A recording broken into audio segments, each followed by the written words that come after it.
Diskusi kita hari ini judulnya Life in Healthcare Industry. And hari ini kita mau cari tahu apa sih yang sebenarnya dilakukan sama biomedical engineers di karir profesionalnya. Nah, pada kesempatan kali ini kita kedatangan 3 pembicara yang keren-keren. Dan sebelum kita kenalan sama mereka, ada baiknya kita kenalan dulu sama BML Labs. Nah, untuk itu aku persembahkan Farhad sebagai perwakilan dari BML Labs untuk sharing sedikit tentang BML Labs.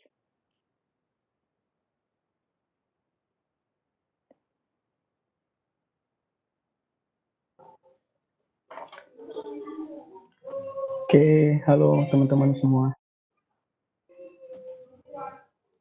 Halo Farhad. Ini udah muncul presentasiku ya? Oke, mencoba. Nah, sip. Oke, sebelumnya kenalin aku Farhad, perwakilan dari BML Labs. Mau jelasin dikit nih tentang BML Labs itu sebenarnya apa sih? Dan sebelumnya terima kasih buat teman-teman yang udah hadir meramaikan Lab Meet kedua kali ini. Semoga sehat-sehat terus, jaga kesehatan. Karena ya tahu sendiri gimana. Nah, ini langsung aja mungkin.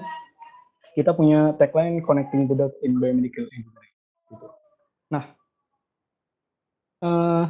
BML Labs adalah sebuah platform yang diinisiasi oleh alumni Teknik Biomedis ITB, dan kita BML Labs ini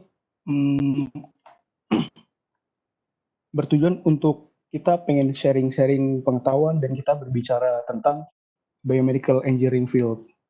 Nah, dan kita punya visi untuk menjawab kebutuhan dari teman-teman biomedical engineer atau biomedical orang-orang yang bergerak di bidang biomedical field untuk berkolaborasi, dan kita saling berbagi pengetahuan juga untuk pada akhirnya nanti di akhir kita menciptakan masyarakat yang sehat dan punya kualitas hidup yang baik gitu. Nah, untuk mewujudkan itu BEM Labs punya beberapa program yang sekarang sedang berjalan. Nah, ini ada beberapa programnya. Pertama LabMeet yang seperti sekarang ini. Ini adalah platform untuk kita saling sharing pengetahuan, sharing pengalaman dari point of view biomedical engineering.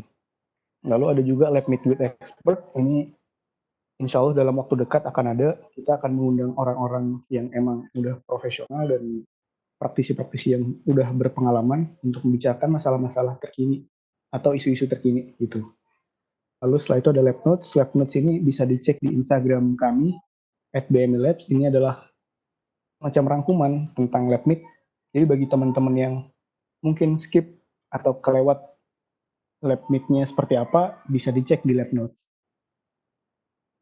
Nah, ada Lab Notes juga. Ini bisa dicek di Instagram kami juga. Ini kita secara rutin kita coba share hal-hal baru yang terkait dengan biomedical field gitu. Termasuk kayak ada topik-topik terkini kemarin sempat kita share tentang tes COVID, lalu ada insight-insight juga, nanti ada know-how, dan mungkin teman-teman kalau mau request topik bisa langsung DM aja ke IG-nya BML Labs. Lalu yang terakhir ada Days in Life Instagram Takeover. Ini bisa dicek di IG kami, di highlight udah 2 kali. Yang pertama tentang nanti Habi bisa cerita dia yang ngisi Instagram takeover-nya, lalu yang kedua tentang riset tuh. Ini untuk meningkatkan public awareness dan mungkin biar teman-teman tahu juga biomedical engineering atau biomedical field ini ngapain aja sih gitu. Nah, ini IG-nya bisa di-follow bagi yang belum follow, dan kedepannya kami akan banyak kegiatan-kegiatan dan program-program yang insya Allah akan semakin menarik dan semakin banyak. Nah, stay tune on our Instagram @bmlabs. Mungkin itu aja penjelasan singkat tentang BML Labs. Terima kasih, saya kembalikan ke moderator. Oke, terima kasih Farhad. Untuk teman-teman yang punya pertanyaan lebih lanjut tentang BML Labs, mungkin bisa langsung DM ke IG-nya aja ya. Oke, kita lanjutin lagi. Ngobrol-ngobrol. Aku mau jelasin dulu hari ini kita bakal ngapain aja. Kira-kira akan ada 2 sesi. Sesi pertama tanya jawab dengan pembicaranya, dan di sesi kedua kita bisa langsung tanya jawab dari peserta langsung ke uh, pembicaranya gitu. Nah, kira-kira bakal sampai kurang dari jam 4. Jadi mungkin segitu aja. Dan untuk beberapa peraturan sederhana untuk diskusi kita sore ini, mic peserta harap dimatikan. Kayaknya semuanya udah ya, aman.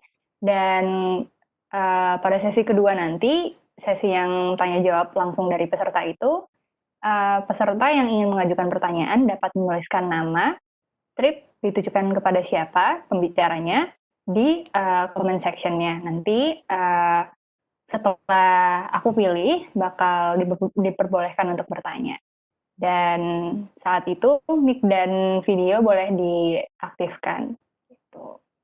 Dan diberikan satu kesempatan untuk menanggapi jawaban dari pembicara.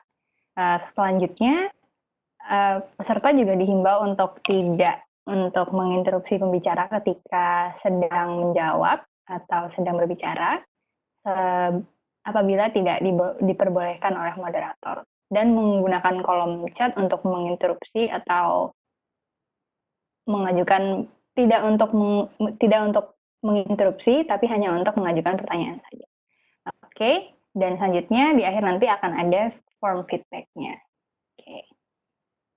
Nah, selanjutnya langsung aja kita kenalan dulu sama pembicara kita yang pertama. Yang pertama adalah Ahmad Habi Tias, atau akrab disapa dengan Habi. Habi adalah mahasiswa teknik biomedis angkatan 2015 yang sudah lulus dan sekarang bekerja di PT Sysmex Indonesia sebagai service engineer. Berikut adalah pengalaman dan pencapaian dari Habi menjadi peserta International Capstone Design Competition South Korea, dan Engineering Solution di Taiwan, dan juga runner-up Indonesian Humanoid Robot Soccer. Selanjutnya ada Ferisya Kusumasari, atau akrab disapa sebagai Ica. Beliau berasal dari Teknik Biomedis Unair angkatan 2015 dan sekarang sedang bekerja sebagai sales representative di bidang coronary and renal denervation di Medtronic. Dan pengalaman dan pencapaian beliau adalah menjadi best graduate dari Faculty of Science and Technology Unair, participant of TEVIP Camp by Erasmus Plus, delegate of Second International Youth Summit Lahore, delegate of Asia Youth International MUN, student ambassador of Faculty of Science and Technology Unair, dan the most outstanding student class of 2015. Oke, selanjutnya ada Abdurrahman Faid yang akrab disapa sebagai Faid. Beliau merupakan lulusan teknik elektro dari Institut Teknologi Bandung dan sekarang bekerja sebagai Associate Clinical Specialist di Johnson & Johnson Indonesia. Pengalaman dan pencapaian beliau adalah top 10 finalist di ITB Technopreneur Summit Business Case Competition. Oke, sekian pengenalan singkat tentang pembicara kita. Sekarang mari kita sapa para pembicara kita langsung. Oke. Mungkin bisa dinonaktifkan dulu sharing screen-nya.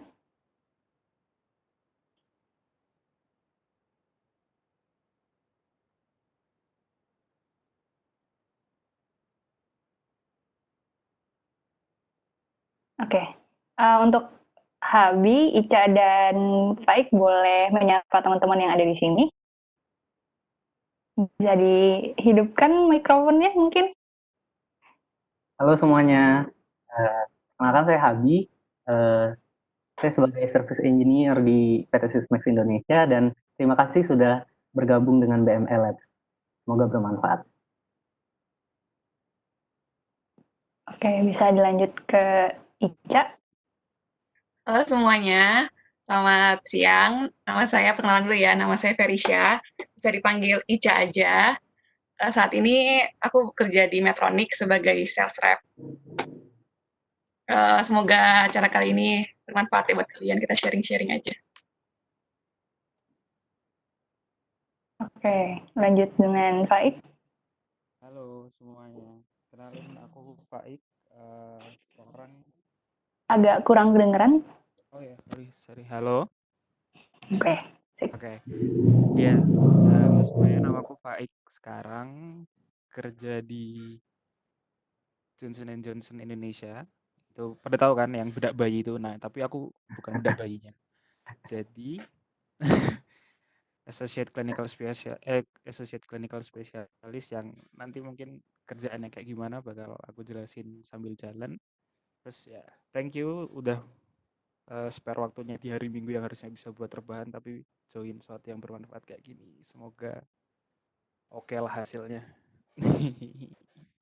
Oke, amin. Nah, jadi teman-teman udah dengar ya dari pembicara-pembicara keren kita pada siang ini, nama-nama pekerjaannya mungkin agak asing nih bagi kita sebagai orang-orang yang baru tahu tentang ini.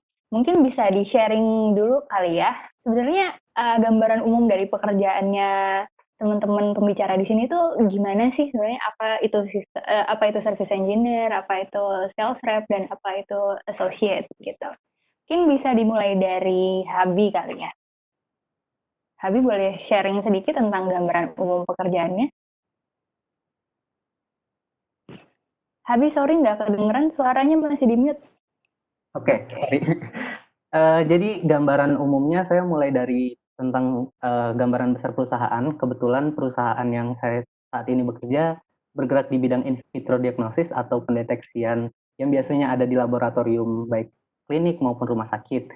Nah, untuk melakukan analisis sampel pasien tersebut kan terkadang baik dokter maupun perawat perlu parameter-parameter tertentu yang untuk mengetahui, oh ini kondisi klinis pasiennya sedang dalam kondisi yang baik atau tidak. Nah, di perusahaan kami yang saat ini, kami memberikan pelayanan berupa alat pendeteksian semi otomatis untuk pendeteksian kondisi klinis pasien. Nah, service engineer ini sendiri berperan sebagai misalkan ada kendala teknis di alat yang menyebabkan hasil yang tidak presisi atau ada masalah akurasi pada alat. Nah, di sanalah service engineer berperan untuk menyelesaikan masalah tersebut. Tentunya kita nggak inginkan hasil klinis dari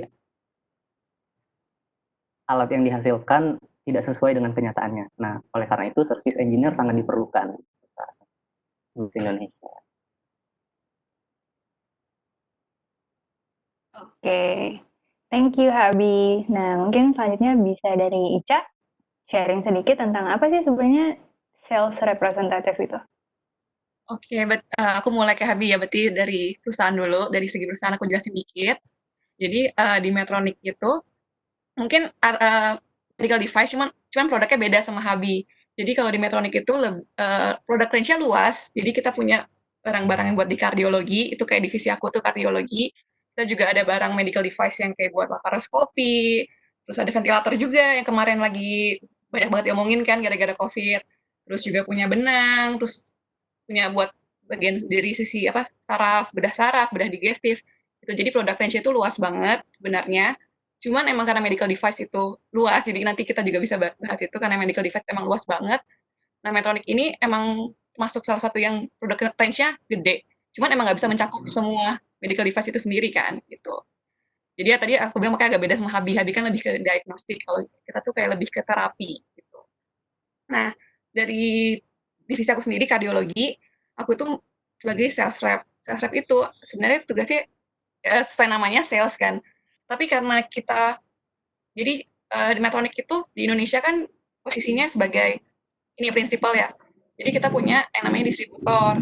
Nah, jadi tugasnya sales rep-nya sebagai di prinsipal itu lebih kayak mengeducate dokter-dokter, kenapa sih harus pakai produk kita, kenapa sih harus pakai terapi yang kita punya, gitu. Sedangkan untuk masalah-masalah logistik itu biasanya lebih ke distributor. Jadi kita juga nge-backup distributor buat misalnya ngebantu buat update stok di rumah sakit atau buat urusan-urusan kayak pemesanan-pemesanan kayak gitu. Tapi fungsi utamanya itu lebih kepada edukasi dokter itu sendiri. Gitu. Oke, thank you Ica. Nah, sekarang boleh langsung ke Faik yang mungkin tadi cerita tentang Johnson Johnson sedikit, bukan jualan bedak bayi doang ternyata gitu. Boleh sharing nih sekarang. Jadi Johnson Johnson itu kan teman-teman pada tahu kan sebenarnya produk lain kita tuh karena kita sebenarnya adalah perusahaan yang dari semuanya sih kayak orang dari lahir sampai orang mau meninggal kita semua punya produknya, jadi kayak we provide all the healthcare necessities untuk semua orang gitu. Jadi barangnya ya ada medical device, ada bahkan ada lensa mata, ada bedak, ada Listerine, ada macam-macam gitu. Cuma aku sekarang kerjanya di bagian medical device, di mana aku memprovide kepada dokter-dokter di Indonesia yang specialized in menangani kasus aritmia. Aritmia itu gangguan irama jantung, dan produknya, dan aku support untuk prosedur yang namanya ablasi jantung. Jadi kerjaanku sebenarnya mirip sama Ica, cuma ada plusnya adalah aku tuh day to day-nya ada in surgery support gitu. Jadi karena produk yang aku jualan ini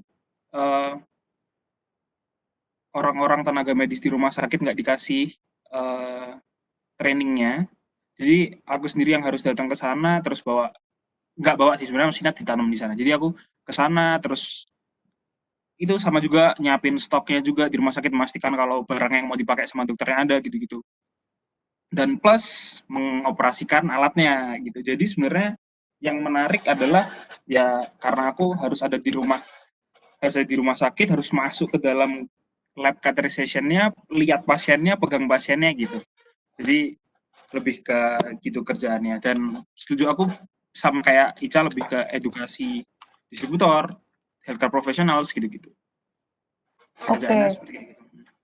Berarti kalau interaksi langsung sama pasien itu gimana caranya ya Kak? Maksudnya apakah ada pelatihannya dulu atau gimana? Soalnya kita background-nya kan engineering gitu. Apa sih yang bisa memungkinkan kita untuk bisa melakukan itu sebenarnya? Mungkin ada yang kepo juga kenapa bisa. Gini, sebenarnya kalau ketemu pasien itu karena kan kita sama-sama, jadi we as a team with the doctors, we try to treat the patient gitu sebenarnya. Jadi ya di saat kita masuk ke ruangan operasinya ya we are also partly responsible untuk keberhasilan prosedur itu gitu. Jadi makanya selain aku nyediain barangnya dan ngerti tentang produknya, aku juga harus punya istilahnya kayak clinical excellence juga, ngerti gimana sih kayak kalau misalnya kita kerja di dalam itu harus tahu apa gimana gitu. Terus juga ngerti kalau misalnya ketemu pasien tuh nggak boleh ngomong apa, harus ngomong gimana gitu-gitu. Tapi itu sebenarnya nggak ada trainingnya ya gitu, kayak I learn as I go gitu sebenarnya. Yes. Menarik juga ya ternyata. Nah, sekarang kita mungkin mau dengerin juga nih gimana sih lebih detailnya tentang pekerjaan sebagai sales rep tadi dari Ica. Mungkin bisa di-sharing, Cak, kayak Kak Faik tadi cerita-cerita tentang ngapain aja sih sebenarnya jadi engineer itu dengan role itu. Oh, jadi sebenarnya tadi kan ada jelasin Kak Faik yang mirip sebenarnya, cuman kita beda produk aja. Jadi kalau aku tuh bawa produknya itu stent. Kalau kalian pada tahu yang buat jantung koroner, penyakit jantung koroner, atau kata umumnya tuh ring jantung. Biasanya orang-orang awam kan nyebutnya ring jantung. Nah, aku tuh bawa produk yang kayak untuk prosedur PCI atau yang buat kateterisasi jantung. Gitu. Jadi bedanya sama Kak Faik, kalau misalkan di divisi aku, di divisi stent itu nggak boleh masuk pas operasi. Jadi kita cuman hanya untuk memfasilitasi dokter butuh produk apa aja gitu. Untuk divisi aku. Jadi kalau misalkan di divisi yang lain ada beberapa yang emang boleh ikut operasi. Jadi kalau di Medtronic itu tergantung kita bawa produk apa dan emang tergantung dokter menyanggupi atau enggak. Karena kebanyakan kalau divisi aku tuh dokter udah menyanggupi kalau oh saya bisa sendiri nggak usah di assist kayak gitu. Divisi aku. Jadi kerjaan aku sehari-hari itu lebih kepada follow up. Karena kan ini implan, kalau aku kan implan bawahnya. Jadi tuh stok tuh harus selalu ada. Jadi kayak lebih ke follow up stok, terus kayak ngelis pemakaian pemakaian itu udah apa. Jadi kerja sama distributor sih. Jadi aku kayak ngebantu kerjain distributor juga untuk ngelis dokter ini tuh udah pemakaian implan aku tuh berapa kayak gitu. Terus lebih kepada ini juga kayak bikin event kerja sama kan di dokter ada ID kan, ada ID. Nah, biasanya karena target customer kita itu udah spesifik, yaitu adalah dokter jantung, spesialis di interventional cardiologist, mereka juga punya organisasinya sendiri. Ini di bawahnya ID itu, yang khusus dokter spesialis jantung, interventionalist cardiologist itu. Nah, biasanya kita kerjasama buat bikin event-event. Kayak ini lagi bikin training buat fellowship, dokter-dokter fellowship, kerjasama sama kita yang bikin web seminarnya, kayak gitu. Karena ini lagi kondisinya COVID ini, jadi kan online. Tapi biasanya juga kita bisa bikin seminarnya itu seminar beneran, maksudnya seminar offline, training dokter. Kita bisa bikin acara-acara training dokter kayak gitu sih. Jadi kayak kalau misalnya di divisi aku lebih benar-benar fokus buat kayak edukasi dan training gitu. Oke. Cuma ada satu lagi sebenarnya, kan coronary and renal denervation. Nah, untuk yang renal denervation itu sebenarnya itu salah satu terapi baru banget. Jadi ini masih dalam tahap kayak penelitian gitu. Udah sampai akhir, cuman kayak baru mau dipublish gitu. Nah, ini kita juga lagi ngembangin di situ buat edukasi dokter kenapa sih terapi ini tuh bisa jadi terapi ini tuh untuk mengurangi hipertensi sebenarnya nggak ada hubungannya sama renal, cuman lebih fokus untuk menterapi buat mengatasi hipertensi kayak gitu. Nah, kita lagi membuat ini kan terapi baru. Nah, gitu mengedukasi kenapa sih bisa harus memakai terapi ini kayak gitu. Jadi lebih kayak cuman mempromot terapi dan edukasi gitu. Oke. Nah, kalau dari Ica mungkin produknya terapeutik ya, jadi dia nggak perlu ketemu dokter gitu. Maksudnya nggak perlu mengassist saat operasi. Dan mungkin kalau Habib punya cerita lain, kalau produknya diagnostik itu gimana sih apa ya role-nya gitu dalam engineering ini kan juga Habib sebagai service engineer. Nah, service engineer sebenarnya ngapain sih? Oke, nah jadi sebenarnya kalau di Sysmex sendiri itu ada beberapa bisnis unit, misalkan ada hematologi yang biasanya untuk deteksi darah, terus ada hemostasis yang untuk deteksi koagulasi darah, ada juga biochemistry, maksudnya kimia klinis yang deteksi gimana kondisi kimia tubuh, dan lain-lain. Nah, jadi misalkan untuk pengecekan sampel pasien itu kan banyak tuh parameter yang diperlukan dan spesifik kadang. Maksudnya misalkan untuk pasien DBD misalkan yang dilihat adalah gimana nilai trombositnya, apakah rendah atau normal dan sebagainya. Nah, dari sana itu kan perlu alat yang tentunya kalau dulu itu untuk mendeteksi darah si analis yang biasanya yang menganalisis sampel pasiennya itu harus melihat satu-satu sampelnya pakai mikroskop dan bayangin aja ngitung jumlah white blood cell atau red blood cell satu-satu pakai mikroskop kan betapa melelahkannya. Nah, dengan produk-produk yang ada dari Sysmex ini semi otomatis maupun otomatis membantu si apa ya kayak teman-teman analis ini untuk memudahkan pekerjaan mereka. Nah, tugas service engineer adalah misalkan ada kendala nih di peralatannya mereka, misalkan ada alat hemostasis. Alat hemostasis biasa dipakai untuk pasien terapi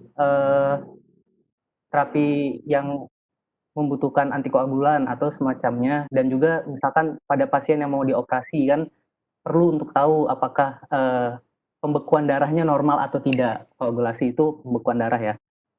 Nah, misalkan alatnya ini bermasalah, misalkan ada kendala, ternyata pembekuan darahnya memanjang atau memendek, yang artinya nggak normal dan itu bisa membahayakan misalkan si pasiennya akan dioperasi. Nah itu nanti biasanya si customer akan call ke call center yang namanya call center kalau di Sysmex. Nah dari call center ini nanti bakal di decision apakah itu masalahnya masalah teknis atau masalah reagen. Misalkan urusannya teknis nanti akan dioper ke service engineer yang nanti bakal membantu menyelesaikan masalah dari sisi teknisnya kayak gitu. Oke. Nah, setelah dengar-dengar nih ketiga pembicara kita kayaknya pekerjaannya sangat berkaitan sama lingkungan rumah sakit ya. Mungkin Habi, Ica, dan Faik bisa cerita gimana sih suasana bekerjanya berada di rumah sakit terus kah? Atau kalau di kantor ngapain kah gitu dengan role-nya? Mungkin bisa sharing dari Habi. Oke. Kalau dari service engineer di Sysmex sendiri sebenarnya kita lebih banyak di rumah sakit atau klinik ya ketimbang di kantor. Soalnya memang customer-nya cukup banyak untuk daerah, kan handle-nya daerah Jabodetabek dan juga Banten dan beberapa daerah kayak di Karawang kayak gitu.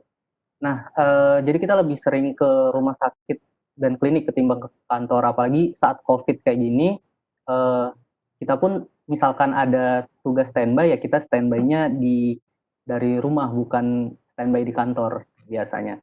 Nah, suasana di rumah sakit sendiri sih kalau sebelum COVID sebenarnya kayak kayak rumah sakit pada umumnya sih, maksudnya kayak ya cek pasien terus istilahnya kan laboratorium itu adalah dapurnya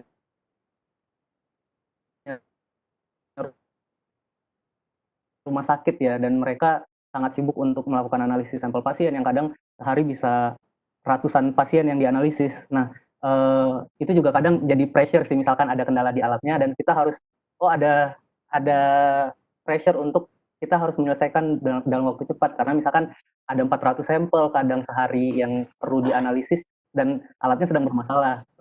Nah itu sendiri kadang jadi apa ya kayak sedikit pacuan buat kita biar kita harus cepat tapi hasil service kita bagus dan menghindari terjadinya error pada alatnya itu di kemudian hari.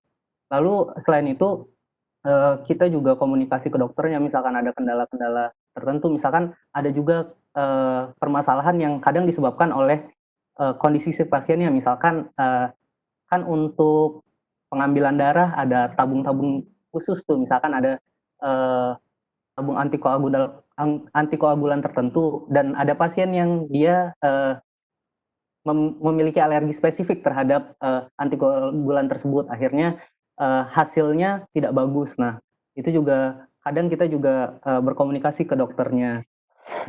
Dan ya memang tantangannya kadang kita harus paham baik dari sisi teknis maupun dari sisi apa ya kedokterannya. Maksudnya dalam sisi biologinya kita juga harus paham nih apakah yang menyebabkan kendala-kendala tertentu yang menghasilkan hasil pembacaan yang nggak sesuai dengan seharusnya kayak gitu. Wah, menarik banget ya Habi, deg-degan terus karena harus servis sambil rumah sakitnya tetap running ya. Iya, rumah Nah, sakitnya tetap running ketika jadi mungkin sangat deg-degan kalau misalkan ada deadline yang sangat mepet kayak gitu. Nah, mungkin kalau dari Ica sendiri gimana tuh kalau mengadakan event sama dokter terus juga mengeduket dokter itu sebenarnya gambarannya gimana sih kira-kira? Sebenarnya kurang lebih tadi mirip sama Habi juga. Jadi kalau di kantor itu waktu di kantor tuh jauh lebih sedikit. Jadi waktu kita tuh lebih banyak buat di rumah sakit. Jadi kayak rumah sakit tuh malah kayak kantor kita. Di kantor malah dikit banget kecuali kalau urgent-urgent gitu atau ngurusin administrasi gitu. Cuman gitu doang kalau ke kantor. Jadi di rumah sakit pun pasti sama kayak Kak Faik juga sih, pasti mainnya ke cath lab. Di cath lab itu ruang operasi jantung yang punya si arm gitu, di ruang kateterisasi jantung, pasti main ke cath lab. Terus di rumah sakit itu juga biasanya aku sales juga. Jadi harus walaupun kita punya distributor, tapi juga tetap harus bertanggung jawab dengan sales itu sendiri kan. Punya target juga, maksudnya punya target yang harus dicapai juga. Jadi mau nggak mau juga harus main ke bagian pengadaan untuk melihat proses pembelian itu, permintaan dan pembelian alat. Bukan alat, implan aku. Terus selain itu juga ketemu sama perawat juga, jadi interaksinya interaksi itu nggak cuma sama dokter juga, harus sama perawat juga, bagian manajemen rumah sakit juga, kayak gitu. Nah, tapi kadang-kadang emang ada beberapa dokter, maksudnya yang emang kalau misalkan buat ngomong-ngomong gitu, bisa juga kita di luar rumah sakit. Ya janjian aja sama dokter kayak di mall pun pernah aku kayak janjian sama dokter pun di mall, makan makan ya makan di restoran kayak gitu. Terus kalau untuk event-event ya tergantung kerjasama dengan organisasi itu tadi. Kadang-kadang bisa mungkin bisa di rumah sakit sendiri ada trainingnya kayak gitu, atau mungkin di tempat lain. Gitu. Jadi benar-benar fleksibel sih tempatnya itu kayak benar-benar gak terbatas cuman di rumah sakit atau kantor, tapi benar-benar kayak emang bisa di mana aja gitu. Jadi emang mostly di rumah sakit pasti. Jadi lebih banyak waktu di rumah sakit ya daripada di kantor sendiri gitu Iya, ya. Dan justru mungkin interaksinya lebih banyak sama orang-orang di rumah sakit gitu daripada di kantor. betul. Oh. Karena aku rasa kayak mungkin kita bertiga mungkin sama kayak orang lapangan semua. Jadi kayak interaksinya justru mungkin banyak lebih kenal sama orang lapangan dibandingin orang kantor. I see. Sampai ke manajemen ya kalau misalkan sales gitu. Iya, karena kita harus biasanya kayak rumah sakit grup gitu kan keputusan di atas kan. Maksudnya Oh, rumah oke. sakit grup yang kayak ini sebut gak apa kan ya, misalnya contoh let's say Siloam, itu kan biasanya keputusan harus di grupnya kan, di pusatnya kan. Bukan ini ya, bukan promosi. Nggak apa-apa, nggak apa-apa. Ini tujuannya edukasi ya teman-teman. Nah, terus selanjutnya mungkin Faik bisa ceritain yang sedikit berbeda dari teman-teman yang lain. Mungkin Faik ke pasien langsung nih. Mungkin bisa diceritain lebih lanjut tentang gambaran pekerjaannya ketika lagi di site, mungkin waktu off site juga gimana? Jadi kalau on-site itu biasanya aku juga based on call juga ya. Jadi rumah sakitnya dari dokternya request kalau mau kerjain pasien aritmia gitu. Jadi mau diablasi secara 3D, baru aku berangkat ya gitu biasanya. Terus masuk sana ya biasa aja. Jadi kayak kita masuk terus ganti scrub. Jadi ganti jadi pakai baju yang tau nggak Dokter yang gitu ya? sininya yang ininya kayak gitu, ganti baju. Jadi setiap hari tuh aku kayak dari rumah berangkat pakai baju rapi, terus kayak setengah jam kemudian aku buka baju lagi gitu.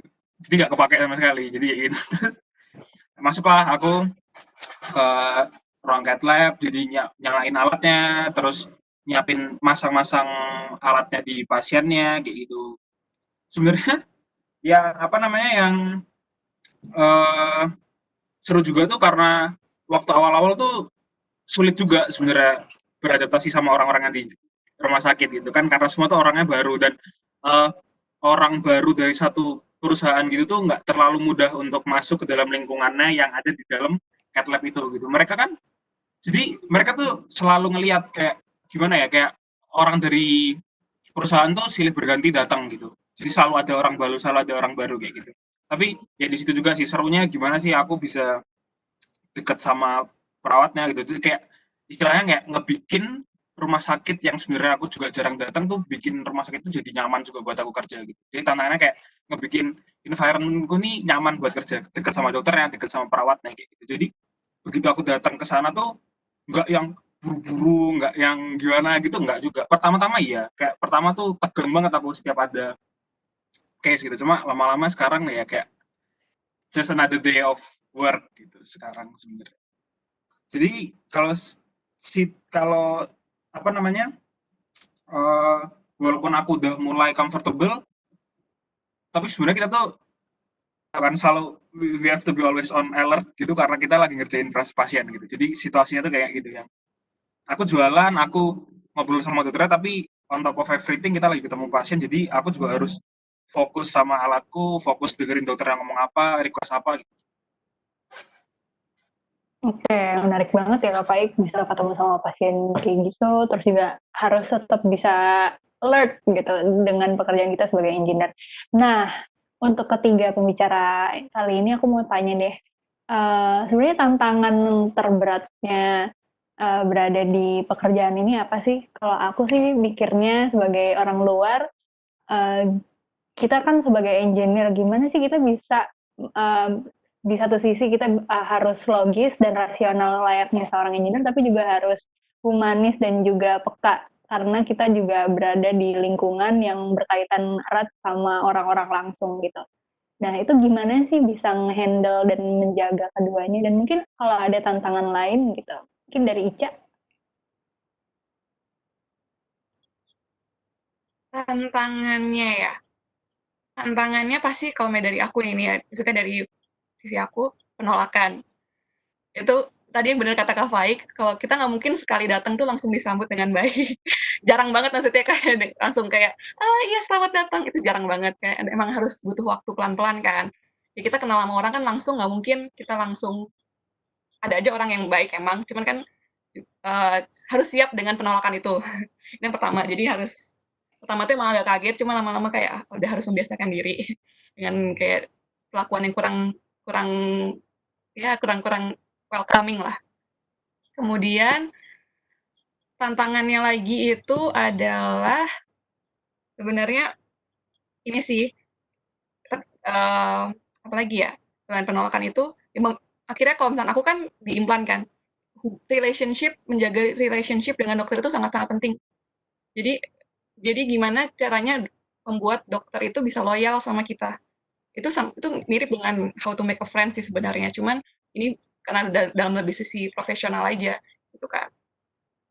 Jadi kayak gimana caranya dokter itu bisa loyal sama kita, dan kita pun karena dikejar target.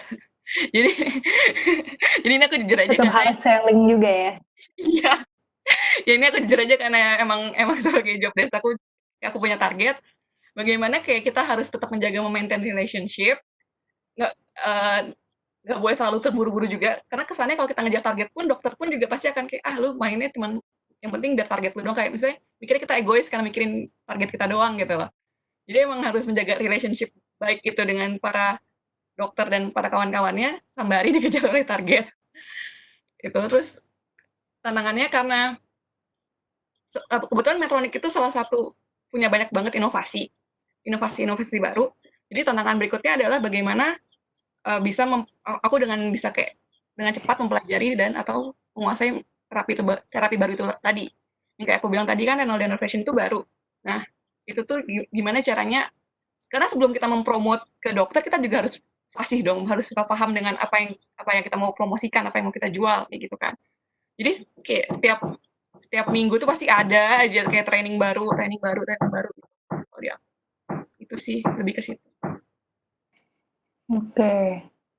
Nah, kalau misalkan dari Habi sendiri tantangannya atau hal menariknya gimana, Bi? Selain yang kejar deadline tadi. Ya. Tantangannya sih lebih ke mirip sih mungkin penolakan ya. Salah satunya tuh. Cuman bedanya kan kalau Ica tadi penolakannya lebih dari sisi penjualannya ya. Kalau dari aku sendiri sih lebih banyak misalkan penolakannya misalkan kita udah menjelaskan secara logis kendala di alatnya itu kenapa gini-gini segala macam, baik dari sisi teknis maupun kadang membantu menjelaskan dari sisi apakah reagen yang bermasalah atau apa. Nah, itu tuh kadang nggak di welcome dengan baik juga kadang dengan customernya. Jadi ya memang kan kalau dari sisi engineer kan sebenarnya kita lebih banyak bekerja di bidang teknisnya ya. Cuman ya karena kita langsung berhubungan langsung dengan customer dan juga customer-nya ini juga dikejar-kejar sama si pasien. Soalnya banyak kasus yang kadang tuh pasiennya udah nunggu berapa jam gini-gini segala macam kan otomatis ya kadang emosinya juga cukup meningkat lah. Nah, jadi kadang itu yang jadi tantangan kita juga gimana caranya kita tetap bisa menjelaskan dengan logis tapi juga tetap bisa menjaga apa ya, menjaga perasaan si customer-nya agar tetap bisa loyal ke kita. Mirip sama si Ica, kalau di kita itu ada 2 hal penting yaitu, customer loyalty sama customer satisfactory. Jadi bukan cuman hanya mereka puas, tapi juga mereka gimana caranya biar bisa loyal. Nah, jadi poin itu yang, salah satunya dijaga sama engineer biar tetap, loyal ke kita, kayak gitu. Terus selain itu tantangan lainnya, eee kalau kalau Sysmex sendiri kan cakupannya cukup luas ya, jadi kadang tuh sehari bisa travelingnya cukup jauh. Kadang, kan saya tinggalnya di Jakarta Selatan ya, ada customer yang ada masalah nih alatnya misalkan di Banten, ya udah mau nggak mau harus ya traveling dari Jakarta ke Banten. Dan itu kadang misalkan masih cukup waktu ya kita langsung bolak-balik dalam 1 hari. Tapi misalkan enggak ya nanti disediakan penginapan dari kantor, ya itu salah satu apa ya, sebenarnya bukan bukan kendala juga sih, tapi lebih ke ya pengalaman yang menurut aku cukup menarik. Soalnya eh, mungkin nggak bisa dirasakan misalkan kita kerja kantoran yang biasa yang cuma duduk di office. Nah, serunya kerja sebagai yang kayak kita bertiga ini yaitu kita bisa mobile terus kemana-mana dan eh, nggak bosan di kantor kayak gitu.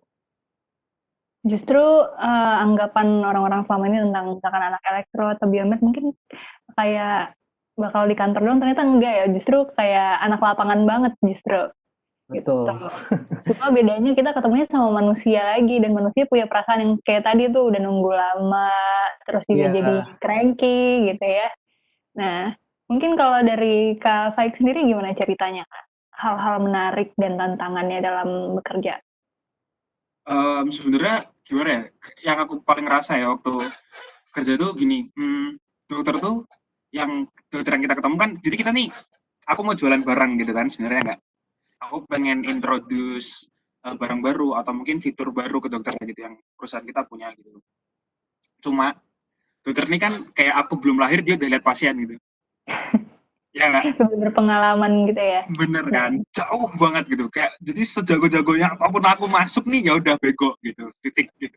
Jadi kayak gimana sih kita caranya ngeposisiin diri kita nih as a support gitu. Jadi nawarinnya caranya gimana gitu. Kenalinnya gimana. Terus gimana sih build trust between us gitu sebenarnya, ngebikin trust-nya. Dan itu sebenarnya tantangan yang paling gede itu gitu sebenarnya. Jadi kalau mau jualan pun juga ya harus ngerti juga mau ngejual apa gitu. Dan bisa menunjukkan itu in real case gitu sebenarnya yang kadang aku agak pusing gitu. Jadi aku pengen tuh ada ini loh gitu. Tuh misalnya, tuh aku punya kateter yang kayak gini loh gitu. Kenapa sih kok lebih bagus? Nah, terus aku tunjukin nih, tuh lihat dah yang sekarang gitu misalnya. Tapi nggak ngomongnya gini, nggak ngomongin yang ngomongnya sopan, tapi nggak kayak gini ngomongnya. Jadi kayak, tuh kalau yang sekarang nih kita dapat datanya kayak gini. Gitu. Sebenarnya kalau misalnya pakai produk yang kayak gini, kita tuh bisa kayak gini. Terus nanti kalau misalnya tutornya oke, dari manajemen rumah sakitnya juga oke, jadi kita nanti akan setup untuk coba yuk test drive gitu satu pasien gitu, satu case pakai itu gitu. Nanti setelah satu case ngobrol lagi gitu. Kayak gimana dok tadi, enak nggak pakainya? Jadi sebenarnya yang paling susah tuh kalau menurutku adalah new product introduction. Tapi kita nih punya batasan kalau dokter nih aduh ngerti lah gitu, nggak kayak gimana sih cara nyampeinnya yang nggak soto nggak gimana gitu. Terus juga sama juga sih kayak si siapa Ica juga ya, namanya target ada juga sih sebenarnya, cuma oke lah itu. Oke, jadi kesamaan dari ketiga pembicara yang aku tarik tuh sama-sama menghadapi penolakan nih. Penolakan dari dokter, dan berarti harus kuat-kuat hati, siap-siap hati bahwa kita sebagai orang luar masuk ke dunia kedokteran ini yang mereka udah ada di sana sejak lama, dan mereka tentu lebih paham tentang apa yang mereka lakukan gitu. Nah, yang aku kepo, gimana sih caranya bisa sampai dapat pekerjaan ini? Maksudnya kenapa sih milih pekerjaan ini di at the first place sebenarnya? Mungkin dari Kak Faik? Hai, jadi ceritanya lucu banget sebenarnya. Aku nih kayak dulu waktu tingkat terakhir aku nggak tahu kan mau apa ngambilnya elektro, terus kayak udah oke lah. Aku nih sebenarnya suka bagian kesehatan gitu, terus healthcare, dan aku tuh sama sekali nggak awkward karena dari kecil juga aku tuh sering rumah sakit gitu. Terus akhirnya suatu hari tuh ada kayak roadshow gitu dari JNJ ke ITB kan, terus udah aku asalnya nanya angkat tangan gitu kan, ngakunya juga buat teknik elektro, ngakunya teknik biomedik pak gitu, aku bodo amat kan gitu. Nah, terus jadi setelah aku bilang kayak gitu, aku disuruh ngasih CV-nya, terus aku dapat kesempatan buat interview beberapa kali gitu. Terus aku sempat juga sebelum masuk di bagian aritma ini aku ditawarin di bagian benang, jualan benang kalau orang lagi operasi gitu kan, kejahit gitu kan. Tapi aku karena itu waktu itu aku mikir, aduh kok aku kayaknya ini nggak cocok ya gitu. Terus aku secara implisit ngasih lihat kalau aku nggak mau dan orang dari JNJ-nya tahu. Akhirnya setelah 2 minggu kemudian divisi ini tuh lagi bener-bener kekurangan orang.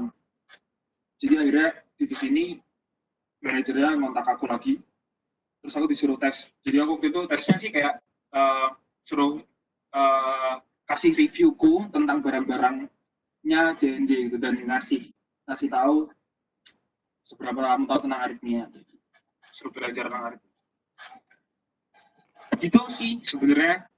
Ya perjuangan saya di tengah-tengahnya ya adalah mondar-mandir Bandung Jakarta gitu kayak ya udahlah. Kayak yang sesuatu yang harus kita lakuin juga sebenarnya. Tuh kenapa tuh Kak tadi ngakunya sebagai anak teknik biomedis bukan anak elektro? Oh, karena waktu itu aku pengen tanya tentang medical device gitu sebenarnya. Jadi aku takut kurang meyakinkan aja gitu sebenarnya. Karena waktu itu juga Kak Faik udah ngambil matkul biomed juga kan ya? Ngambil betul. Cuma waktu itu kok entah kenapa kok aduh nggak usah elektro deh gitu, biomedik aja ngakunya gitu. Mantap. Mungkin kalau dari Ica gimana tuh ceritanya? Jadi balik waktu pas lulus ya. Jadi kan aku lulus tuh tahun lalu. Nah, sebenarnya begitu aku lulus itu aku tuh benar-benar sama sekali buta dengan mau kemana, nggak mau ngapain.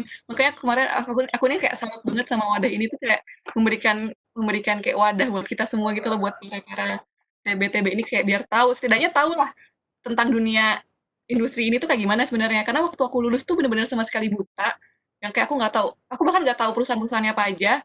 Yang akhirnya aku cari tahu sendiri gitu dengan nanya-nanya, dengan nanya-nanya ke senior, dengan nanya-nanya ke orang-orang. Nah, mulailah aku apply ke beberapa perusahaan medis kan. Nah, untuk sampai di Medtronic ini sendiri itu, sebenarnya aku tuh apply ke Medtronic tuh 3 atau 4 kali lah sebelum aku dapetin posisi ini. Sebelumnya kan nggak dilihat CV aku sama mereka. Jadi kayak aku cuma apply di LinkedIn. Pokoknya setiap kali ada job vacancy gitu ya. Aku juga sempet JNJ pernah nggak ya? Nggak deh, nggak. Lupa. Ini GE, Siemens kayak gitu aku apply aja, masukin aja semua. Kayak ya udahlah. Kayak misalnya kalau misalkan keterima syukur, nggak keterima kayak ya udah gitu. Kayak aku apply semua, pokoknya ada job vacancy di perusahaan medis tuh aku apply semua. Nah di Medtronic itu pertama nggak keterima, terus aku apply lagi pokoknya ada vacancy baru aku apply lagi gitu sampai akhirnya aku dikasih tahu sama senior aku yang di Medtronic kalau ternyata ada program yang namanya tuh field sales trainee. Jadi tuh aku join sebagai istilahnya kayak manajemen trainee lah. Jadi kenapa kemarin itu emang susah? Karena emang aku belum masuk qualified yang mereka. Jadi kan waktu itu aku asal aja kan masukin lamaran. Karena emang nggak sesuai qualified, mereka tuh nyarinya yang qualified-nya emang udah pernah pengalaman atau minimal 3 atau 5 tahun gitu kan. Ya aku kan nggak punya pengalaman gimana gitu. Sampai akhirnya ternyata waktu itu ada job vacancy gitu sebagai field sales trainee. Jadi sebagai manajemen trainee emang khusus buat fresh graduate. Jadi ditulisin tuh buat yang lulus tahun 2018 atau 2019 gitu. Jadi terus kebetulan langsung dipanggil interview karena emang aku juga belajar kalau emang harus match juga kan sebenarnya sama job requirements-nya. Nah, situ baru deh aku di training dulu selama 5 bulan di Medtronic. Serunya itu karena waktu di training selama 5 bulan itu kita belajar semua produk. Jadi aku waktu itu belajar semua produk. Iya, belajar benang, belajar yang aritmia juga, yang kayak produk kayak Kavaik, terus belajar mampir ke bedah saraf. Jadi digilir ke setiap divisi. Baru setelah selesai training 5 bulan, baru penempatan. Aku milih mau di divisi yang mana gitu. Akhirnya aku ditempatin di divisi kardiologi. Produknya kayak gitu sih. Oh gitu. Jadi pengalamannya sangat panjang sekali yang mendapatkan pekerjaan ini nggak bosan-bosan untuk apply dan note untuk teman-teman berarti harus lihat requirement-nya apakah sesuai, apakah memang dia yang dicari adalah fresh grad atau yang udah experience gitu. Nah, mungkin kalau Habi bisa sharing dan sebelum ke Habi mungkin bisa aku sampaikan ke teman-teman kalau mau nanya dan takut lupa, nantinya ditulis aja langsung di kolom chat biar nanti di sesi 2 langsung kita tanyain. Maksudnya tulis aja namanya gitu ya, nama sama mau nanya ke siapa nanti. Oke, boleh lanjut ke Habi. Mungkin ceritanya mirip ya, cuman bedanya kalau aku dulu tuh apply-nya bukan cuman ke yang medis saking desperate-nya waktu itu. Sebenarnya bukan desperate sih, lebih ke arah nggak tahu arah mau kemana sebenarnya. Jadi dulu tuh sampai daftar ke perbankan juga dan sebenarnya sampai ke tahap akhir juga dan ya alhamdulillahnya waktu itu masih kepikiran lah untuk balik lagi ke biomed. Cuma sebenarnya ya nggak masalah misalkan teman-teman pun mau pindah bidang kayak gitu. Nah, terus tahu Sismax dari mana? Waktu itu ada ITB Career Days kalau nggak salah bulan April atau Juli gitu, lupa di ITB. Nah itu tuh ada Sismax kebetulan datang dan ya mereka menawarkan service engineer untuk teman-teman di ITB. Nah waktu itu sebenarnya masih belum begitu tertarik sama bidang kerjanya karena ya waktu itu masih pengennya yang lebih banyak ke image processing. Waktu itu masih di kebetulan aku dulu tuh waktu kuliahnya fokusnya di biomedical imaging, jadi ya memang pengennya ke arah-arah sana. Cuman ternyata memang di Indonesia sendiri belum begitu bagus, belum ada lah yang bisa kayak gitu. Nah terus akhirnya coba apply ke Sismax. Sama kayak Ica, kalau Ica 4 kali, aku 2 kali coba ke Sismax. Pertamanya itu nggak dibaca sama sekali. Terus yang kedua itu aku pertama kali apply itu bulan Juli. Terus coba lagi, kok nggak dibalas ya? Penasaran kenapa nggak dibalas. Coba lagi bulan Agustus. Coba bulan Agustus, Agustus awal, terus beberapa hari setelahnya dibalas emailku, terus diminta untuk interview. Jadi kalau di Sismax lumayan panjang sih tahapan interview dan seleksinya. Jadi yang pertama tuh ada di interview dulu sama HR-nya, setelah itu ada pertanyaan teknis juga yang nah jadi di sini saya ngasih tahu kalau ilmu di bidang teknis itu penting karena kadang di interview pun ditanya sama si usernya. Waktu itu kebetulan yang sekarang jadi manajer saya di Sismax, nah itu nanyanya prinsip dasar pengukuran gitu. Jadi gimana caranya mengubah dari informasi biologi atau klinis ke informasi yang berupa digital atau elektronis. Nah, jadi dari sana di interview, terus selesai dari sana ada tes psikologi dan lain-lain sampai akhirnya interview final sama si HR-nya, si manajer HR. Gitu. Oke, panjang banget ya perjalanannya Abi juga. Sempat juga ke bidang yang lain dan lain sebagainya.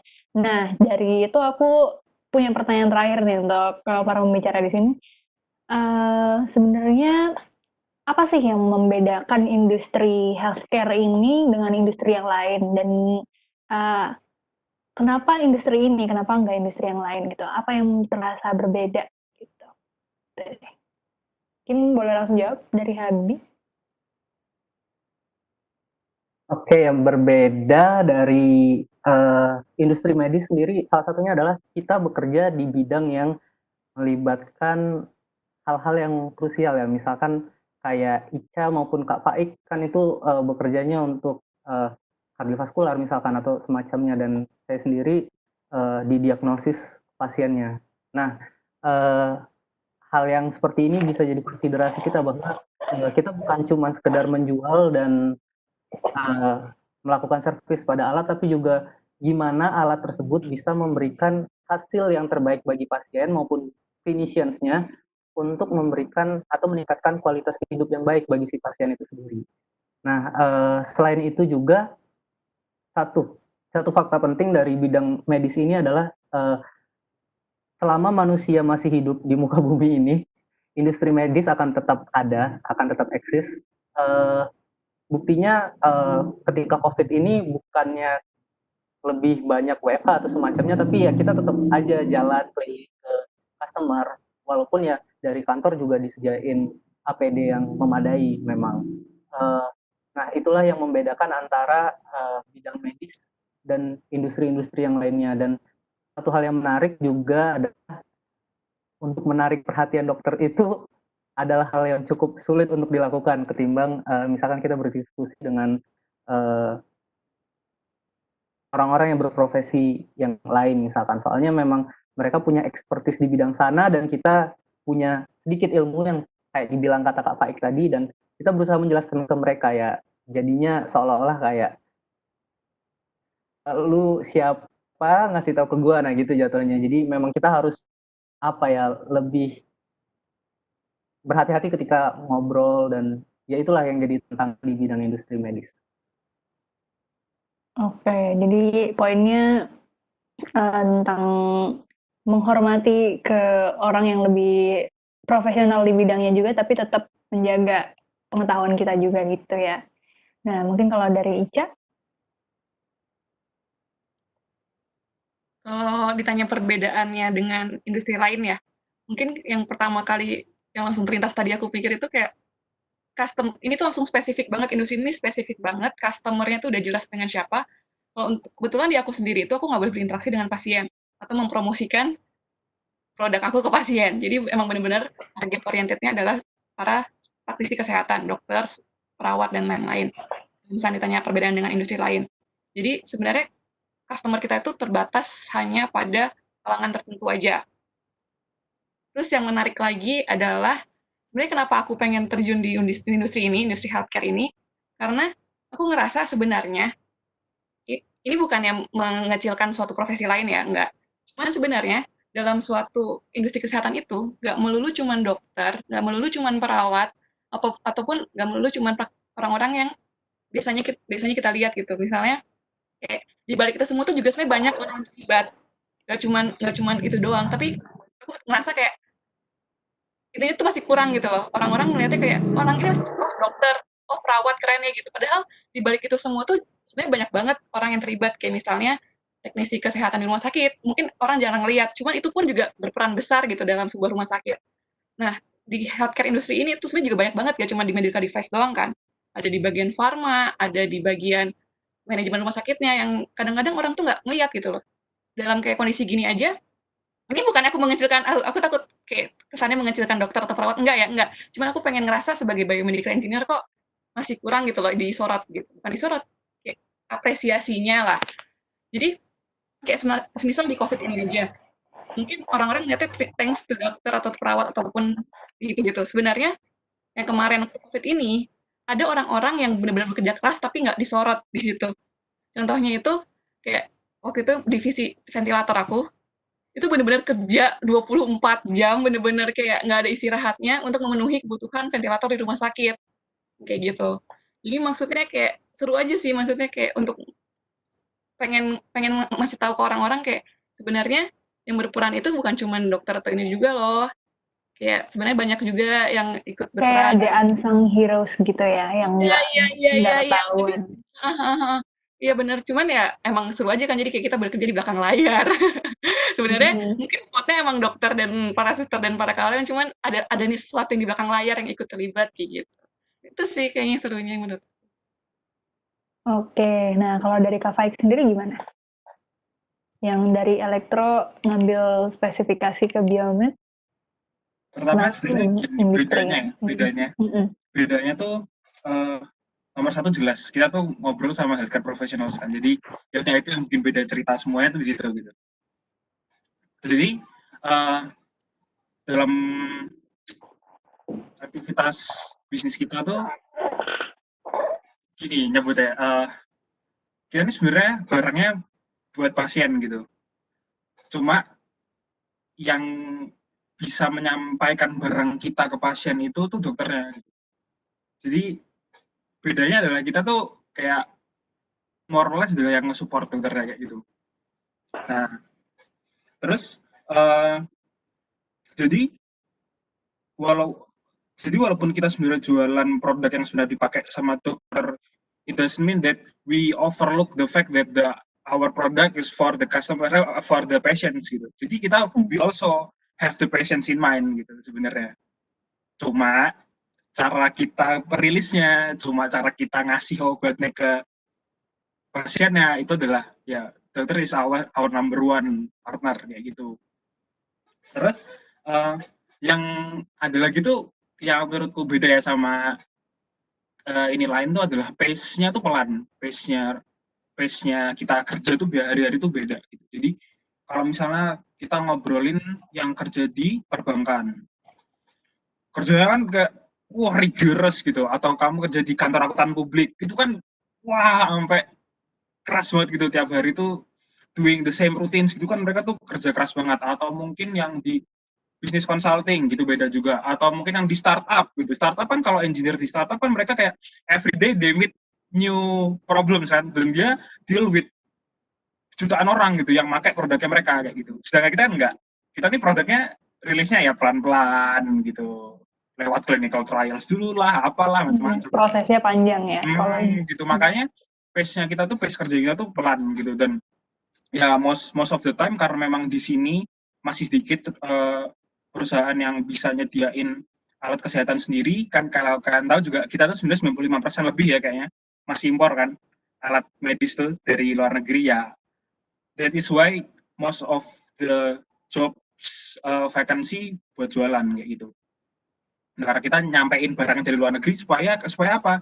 Supaya dokter di sini tuh bisa nyampe juga, bisa dapat juga gitu apa yang di luar negeri punya. Dan aku sebenarnya senang banget kayak di rumah sakit di Indonesia tuh sebenarnya ya, kayak skillnya dokternya tuh ya Allah jago banget gitu, asli jago banget gitu. Cuma sayangnya tuh karena sistem kesehatannya kita kayak yang model masih ribet lah, ada BPJS masih mungkin agak sulit lah kayak gitu-gitu. Jadi mereka tuh kayak ada sesuatu yang nge-hold back mereka gitu.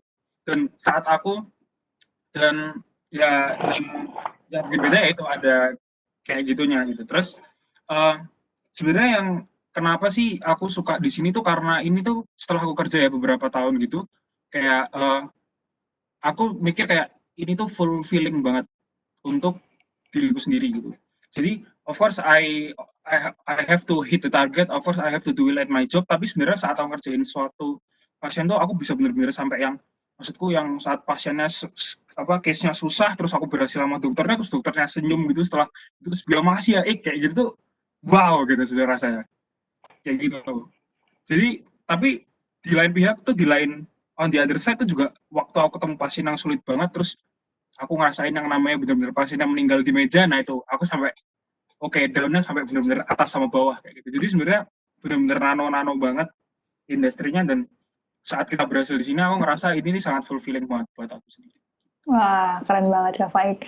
Jadi yang aku bisa tarik dari ketiga pembicara kita kali ini adalah ketiganya merasa bahwa industri ini selain kita menjadi engineer, selain kita selling juga, on top of that, in the end of the day kita mengusahakan kesejahteraan dan kesehatan dari pasien sendiri pastinya gitu. Dan ini dan industri kesehatan tuh bukan cuma tentang tenaga kesehatan, nggak berarti tenaga kesehatan juga tidak lebih baik daripada yang lain atau tidak lebih buruk, tapi kita sama di sini gitu ya. Ada orang-orang di balik itu yang tetap menjaga industri kesehatan ini tetap berjalan juga dengan alat-alatnya dan mensupport tenaga kesehatan gitu. Nah, dari pertanyaan itu, sekian dari sesi pertama. Kita akan masuk ke sesi kedua, dan sesi kedua ini adalah sesi tanya-jawab. Nah, ini udah ada beberapa yang mau tanya dan jawab. Nggak apa-apa, ditulis aja pertanyaannya di sini, tapi bisa langsung ditanyakan ya ke para pembicaranya di sini. Mungkin bisa dimulai dari Fakih, ditujukan kepada semua. Boleh diaktifkan kameranya dan suaranya, dan bertanya langsung kepada pembicara. Silakan kepada Fakih. Halo? Iya, Fakih. Halo, ya, kedengeran ya? Iya, kedengeran. Oke, gue mau nanya ke semuanya sih. Sebenarnya kan profesi kalian kan sebenarnya masih align ya sama apa yang kalian pelajari di kuliah. Cuman nggak 100% itu semuanya align. Kayak misalkan kalian ada maintain komunikasi dengan dokter, terus ada technical sales, dan sebagainya. Terus juga mungkin kan kalau dari Faid sama Habi kan sebenarnya backgroundnya engineering banget nih. Dan mungkin Isya backgroundnya sains banget ya. Nah itu kan sebenarnya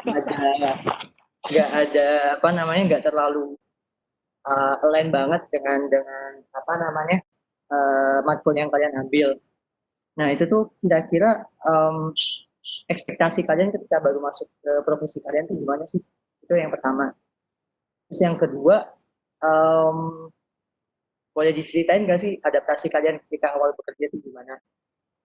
Terus yang ketiga nih yang terakhir, ada nggak sih di titik kalian karena misalkan ini hal yang baru buat kalian karena nggak ada matkul dan sebagainya, ada nggak sih titik di mana kalian ngerasa oh gue banget nih kerjaannya, atau ngerasa kayak oh mungkin ini bukan gue banget nih, kayaknya gue nggak cocok nih, gue pengen pindah gitu, ada nggak sih titik kayak gitu? Kalau dari gue cuma 3 itu. Thank you. Oke, makasih Fakih. Nah, pertanyaannya banyak banget nih. Mungkin siapa yang mau mulai duluan? Mungkin dari Habi.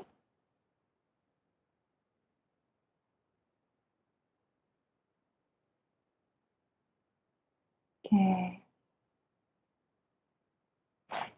Halo Habi. Sorry. Ya, jadi benar sangat lain dengan jurusan di mana di pekerjaan saya saat ini itu tuh benar-benar berhubungan dengan bidang instrumentasi medis. Jadi misalkan ditanya gimana sih adaptasi ketika awal dan ekspektasi awal? Ekspektasi awal tuh sebenarnya ya pengen bekerja sebagai biomedical engineer sebenarnya sesimpel itu. Dan gimana adaptasinya? Jujur ketika awal-awal kayak yang diceritain tadi, ketika kita dapat penolakan dari clinicians-nya itu tuh ada perasaan kayak gimana ya, kayak ya wajar lah ya manusiawi yang kita agak kecewa dan merasa kok gitu banget sih tanggapannya. Nah, kadang itu. Nah, tapi dengan seiring berjalannya waktu dan pengalaman akhirnya bisa memahami karakter dari si clinicians-nya karena memang kendala yang mereka hadapi di lapangan itu jauh lebih banyak daripada yang kita hadapi. Makanya mungkin mereka punya pandangan yang berbeda sama kita. Nah dari sana sih yang bikin banyak belajar bukan hanya dari sisi teknis aja, tapi juga gimana memahami kondisi dari suatu pekerjaan orang lain. Terus selain itu, tadi pertanyaannya lagi, ada nggak sih merasa titik rendah dan titik, oh ini gue banget, atau oh mungkin ini bukan pekerjaan gue pengen pindah. Maintain ekspektasi gitu. Iya, maintain ekspektasi. Saya sendiri tuh punya kendala sama tremor.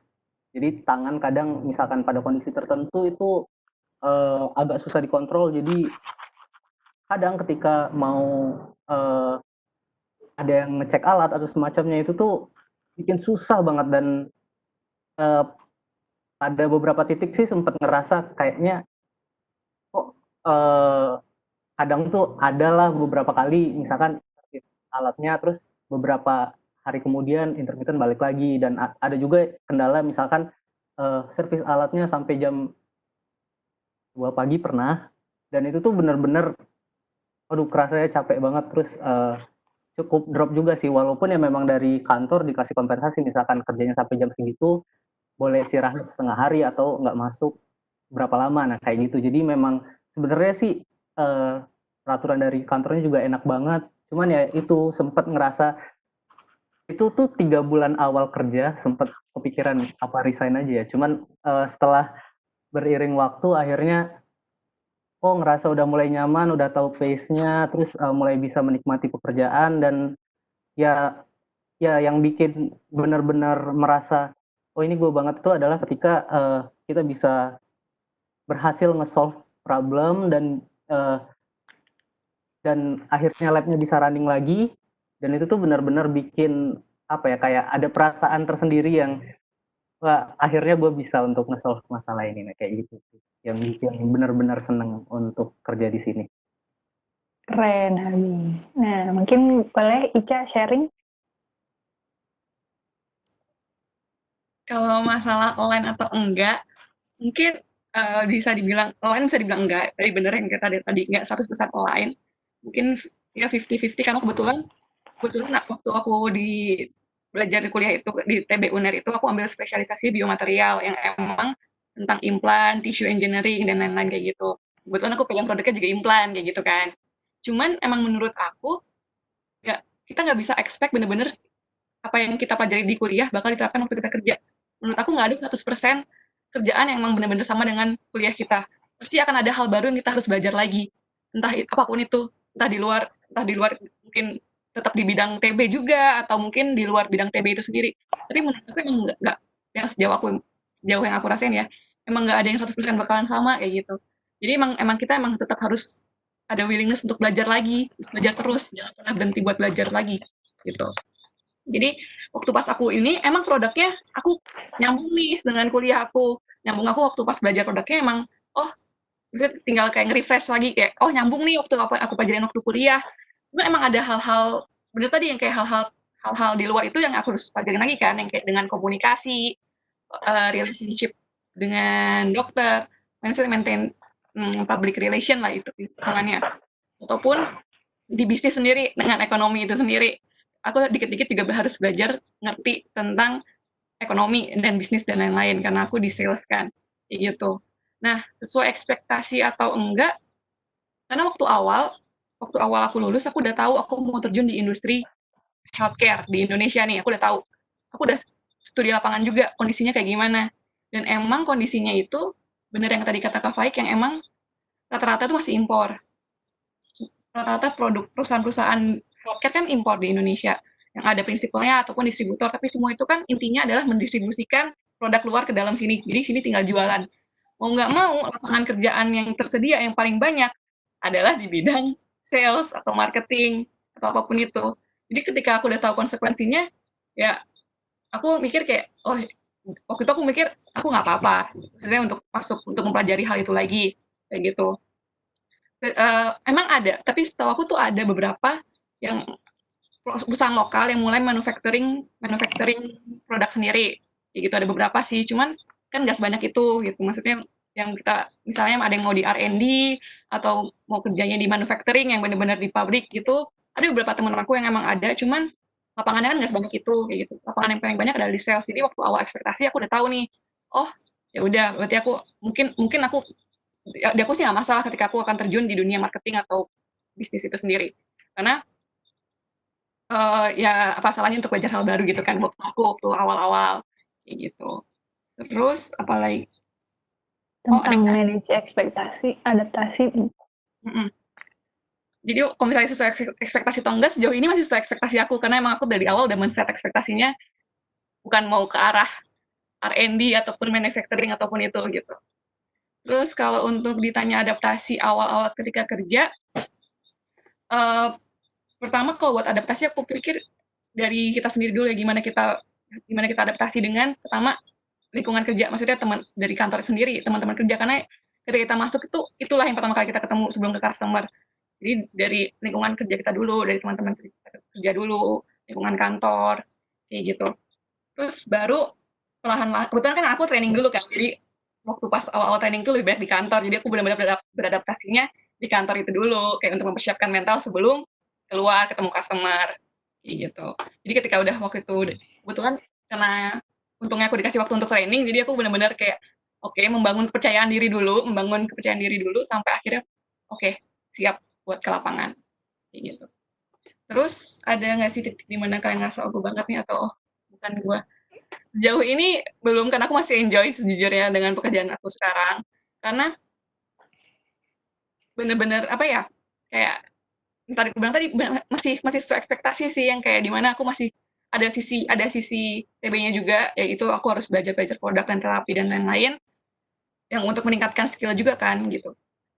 Terus mengenai pengetahuan juga tentang TB itu sendiri dan juga aku juga belajar gimana untuk membangun relasi, gimana untuk membangun suatu relationship sama orang, koneksi. Karena menurut aku salah satu hal penting dalam hidup ini juga adalah salah satunya membangun relasi dan koneksi. Itu sih. Jadi sampai saat ini masih enjoy aja. Oke, makasih Ica. Boleh ke Faik? Iya, halo. Apa tuh? ekspektasi ya kayak sebelum aku kerja aku udah ngerti banget sih kalau aku bakal kayak gini. Jadi ya oke, I'm fine with this gitu sebenarnya. Terus untuk awal adaptasi awal aku sebenarnya pengen bilang kalau aku benar-benar berutang budi sama orang-orang yang satu tim sama aku. Gitu sebenarnya kayak jadi waktu aku masuk tuh aku punya dua kakak kelas, dua supervisor, gitu. Maksudnya bukan supervisor, yang sama sama posisinya, cuma mereka tuh kayak yang udah 7 atau 8 tahun kerja di healthcare gitu. Jadi aku bener-bener dibantu banget sama mereka. Jadi ke rumah sakit gitu yang kenalin juga mereka gitu, kayak yang nge-reach dokternya gitu ya, "Dok, ini ada anak baru nih," gitu. Terus aku juga ngikut gitu. Cuma di luar itu ya aku try to behave aku nyoba untuk humble. Kalau misalnya kenalan juga aku nggak pernah memaksa untuk berkenalan gitu ya. Kalau misalnya emang kita ngomong waktunya pas kenalan ya kita kenalan gitu. Cuma aku jadi waktu itu sering banget tuh, jadi kan aku ke rumah sakit macam-macam ya gitu. Jadi rumah sakit tuh kayak semua orang tuh hampir hampir semua tuh salah nyebut nama aku. Ada yang nyebut Faiz lah, ada yang nyebut Faid lah, ada yang nyebut, tapi ya aku bodo amat gitu. Ya pokoknya kalau Mas nyaman manggil aku pakai Z ya aku bodo amat juga gitu. Asal ngerti aku yang mana gitu maksudnya. Jadi I try not to force relationship. Jadi pokoknya kalau nyaman-nyaman, kalau enggak ya udah we stay in the professional border gitu sebenarnya. Terus uh, Tentang kalau profesi yang tidak 100% align dengan jurusan. itu ya sebenarnya itu juga udah diekspektasiku sih. Sebenarnya nggak apa-apa juga. Aku ngerti karena aku ngerti jadi aku nggak apa-apa sebenarnya. Aku ngerti jadi aku nggak apa-apa. Dan menarik juga, aku setuju juga sama Icai, kayak things will be different out there sebenarnya dari kalau kamu bandingin sama kuliah. Terus ada nggak sih titik di mana kalian merasa oh gue banget nih, atau oh, mungkin ini bukan gue. Aku belum pernah ngerasain dua-duanya sih. Senang gitu, cuma nggak yang terus mengidentifikasikan aku sebagai orang yang wah ini aku banget nih kerjaan, itu belum sampai segitu. Terus yang mungkin ini bukan gue juga, aku belum pernah kayak gitu. Aku go with the flow, aku nyaman di sini karena I have other goals on my mind untuk kedepannya buat aku sendiri gitu. Jadi aku masih menelan semuanya, masih belajar semuanya, masih menelan semuanya. Aku masih try not to nggak nolak apa yang datang, tapi juga nggak terus to immerse dengan yang kulakukan sekarang. Masih pengen coba kebuka terus. Oke, mantap banget jawaban dari ketiga pembicara kita dari pertanyaan yang lumayan banyak poinnya ya. Nah, mungkin kalau dari Paki ada tanggapan singkat?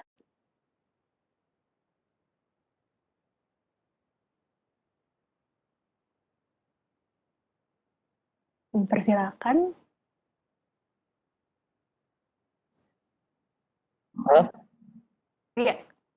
Ya, tanggapannya kayak apa ya? Sebenarnya kayak gue juga kan sebenarnya udah lulus juga, FYI. Dan beberapa dari pertanyaan-pertanyaan itu sebenarnya kayak gue pengen tahu dari kalian yang sebenarnya masih ada ya dari 50% lah kaitannya dengan apa yang kalian pelajari di kuliah gitu kan. Gue mau tahu dari sudut pandang kalian sebagai orang yang bekerja yang masih ada kaitannya di industri yang kalian pelajari kuliah sih. Saya kalau dari gue kan sebenarnya kayak gue masuk ke industri yang benar-benar 100% beda banget sama mata kuliah yang gue ambil di kuliah gitu. Itu aja sih sebenarnya. Mantap. Oke, makasih untuk Paki. Nah, pertanyaan selanjutnya untuk untuk Aisyah, dari Aisyah, ditujukan kepada semua. Nah, boleh untuk menghidupkan mikrofon dan videonya. Untuk Ais, silakan.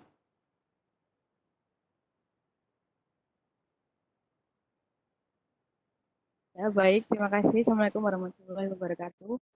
Waalaikumsalam. Ini saya tujukan kepada semua pemateri hari ini.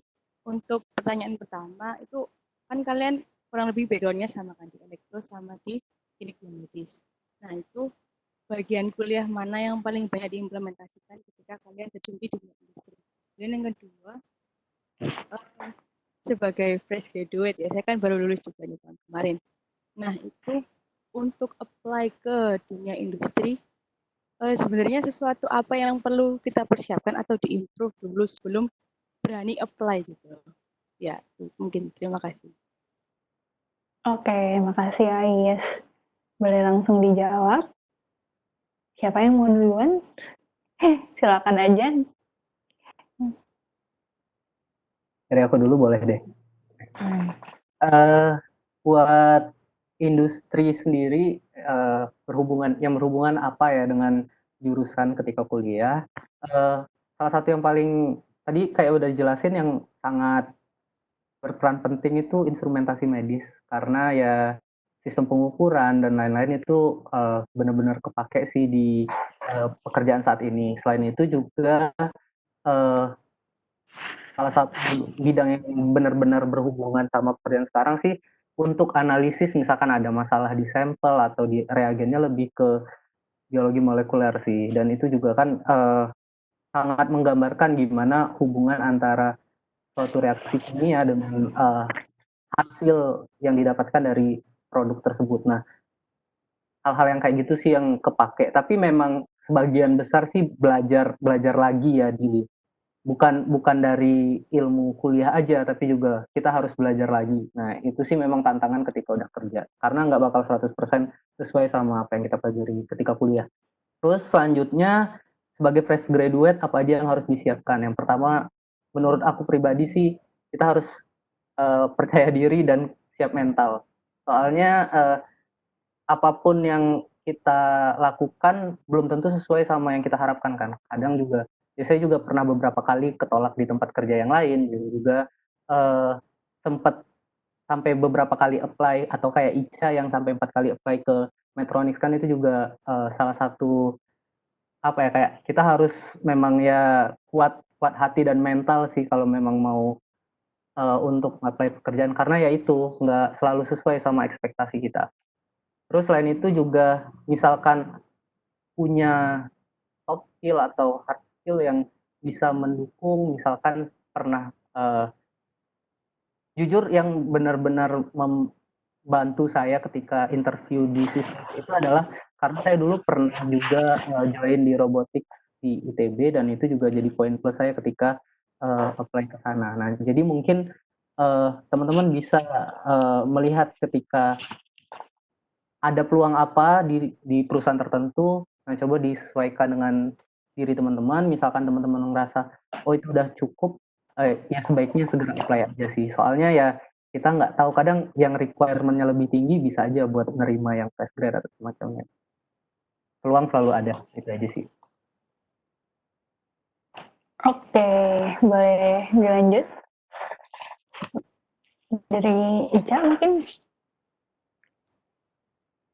Oke, kalau menurut aku kuliah, oh ini ya, mata kuliah yang paling banyak diimplementasikan, kalau ini ngomongin secara dalam sisi sainsnya ya, kalau untuk aku kebetulan anatomi. Karena kebetulan aku dapat anatomi kan waktu pas kuliah. Aku nggak tahu terus tapi dapat gak ya? Dapat juga kan pasti? Ada. Ya.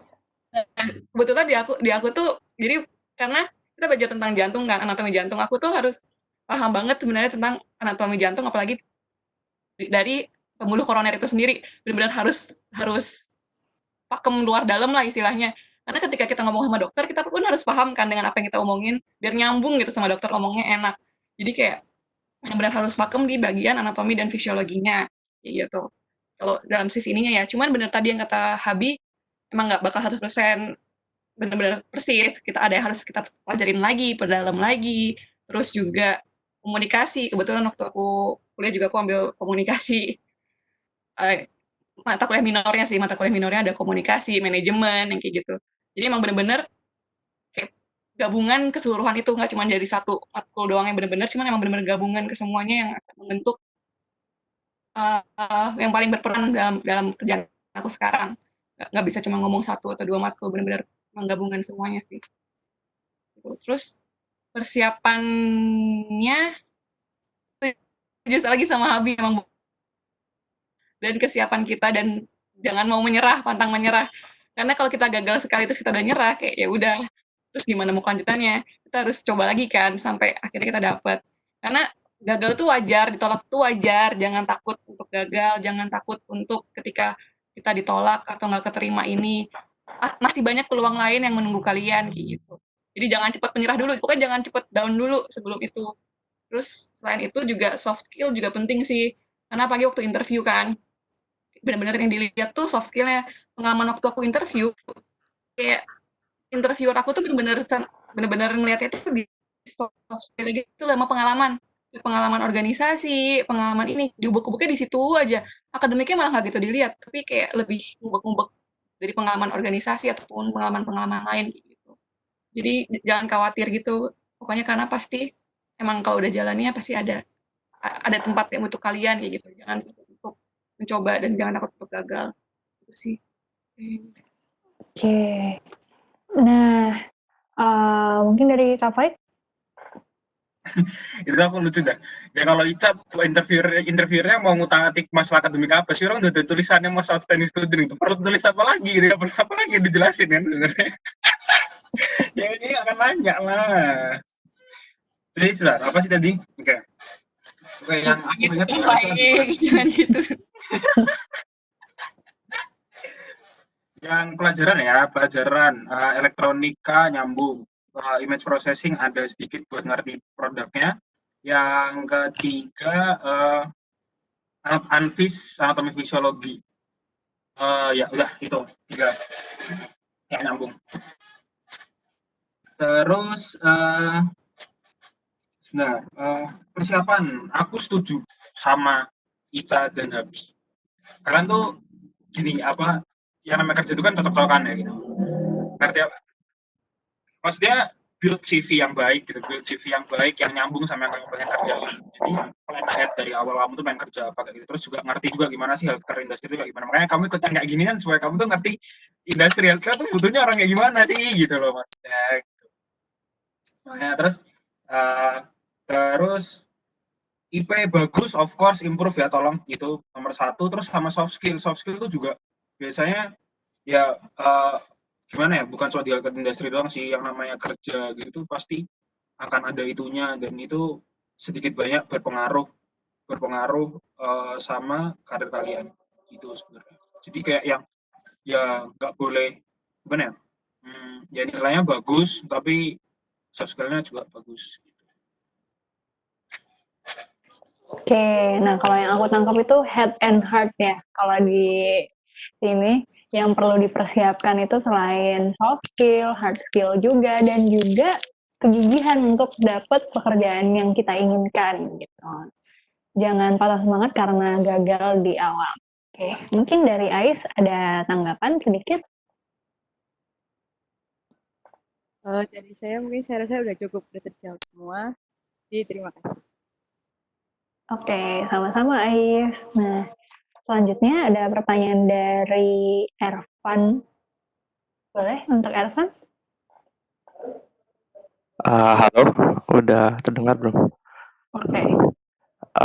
Sebelumnya terima kasih untuk kakak-kakak pembicara dan kakak moderator telah mempersilahkan. Jadi sebenarnya di sini saya mau bertanya 2 hal. Yang pertama ada intensitas kerja dari pekerjaan kakak itu gimana sih? Maksudnya kayak apakah per minggunya full atau misal emang di tiap minggunya bisa beda, atau mungkin juga kayak tadi kan ada yang on call ya. Nah itu on call-nya bener-bener apa ya istilahnya random banget gitu, maksudnya apakah yang setiba-tiba itu atau bagaimana gitu. Nah itu pertanyaan pertama. Dan untuk pertanyaannya selanjutnya, ini karena kalau untuk requirement, misal yang tadi requirement yang dibutuhkan kan kalau misalnya dulu itu teknik biomedis tuh masih istilahnya belum terlalu marak. Tapi kalau misalnya sekarang kan istilahnya udah banyak universitas yang buka juga teknik biomedis. Nah, apakah requirement tuh benar-benar mengharuskan si yang mau daftar ini dari teknik biomedis kah? Atau gimana? Soalnya saya sendiri kebetulan memang sekarang jurusannya teknik elektro gitu. Mungkin dari saya segitu aja sih. Oke, terima kasih untuk Ervan. Ada 2 poin pertanyaannya, boleh langsung dijawab? Oke, aku yang jawab ya. Boleh. Yang pertama tadi itu tentang intensitas kerjanya kan sebenarnya. Iya. Ya, kalau Iya betul. pasiennya, oke, kalau pasiennya yang nggak terlalu sulit, case-nya happy day, kan? Pulang cepat, selesai cepat, HI pulang. Atau kalau pasiennya cuma 1 juga gitu. Tapi kadang aku dapat juga pasien 2 terus rusuh-rusuh semua, ya aku di rumah sakit dari gelap sampai gelap lagi gitu. Datangnya sebelum keluar matahari, terus keluarnya udah nggak ada matahari lagi, itu juga pernah. Tapi ya gitu, namanya kerja kan namanya ada peak hour ada enggaknya gitu kan. Ada waktu ramainya ada enggaknya, kayak gitu sebenarnya. Kalau kerjaanku ya gitu. Tapi mungkin kalau misalnya orang yang di healthcare industry dan kerja di back office biasa sih 95. Misalnya kayak medical affairs atau misalnya kayak adminnya gitu atau mungkin product marketing manajernya gitu-gitu 95 atau mungkin 10-7 atau 10-8 tergantung lah, lebih fleksibel. Terus requirement itu sebenarnya kalau menurutku ya, kalau misalnya aku nggak tahu sih kalau yang nggak sekarang gimana pas strict banget atau enggak, cuma biasanya sekarang pada modelnya nyari yang biomedical engineering, medical technology atau medical science gitu, biasanya kayak gitu sekarang yang nyari-nyari kerjaan di teknik biomed. Jadi aku bilang kamu punya chance kalau memang kamu teknik elektro terus ambil biomed. Tapi kalau misalnya kamu teknik elektro aja, gimana ya, kayak mungkin nggak kelihatan kamu punya interest di situ gitu, karena penting banget interest tuh gitu, karena beda gitu dia. Kamu harus suka. Kalau nggak terlalu suka, mungkin kamu bisa consider untuk karir path yang lain. Dan sebenarnya waktu aku pertama sama manajerku tuh, dia bener-bener nanya tuh yang nomor 1 adalah kamu nih punya ketertarikan nggak sama produknya. Jadi kamu nih suka nggak di healthcare gitu. Kayak, kamu nih memang bener tertarik nggak sih gitu tuh yang ditarik tuh yang kayak gitu. Jadi ya try to show it on your CV, try to show it on the subjects you took on the knowledge gitu sebenarnya. Oke. Mungkin ada lagi yang mau jawab?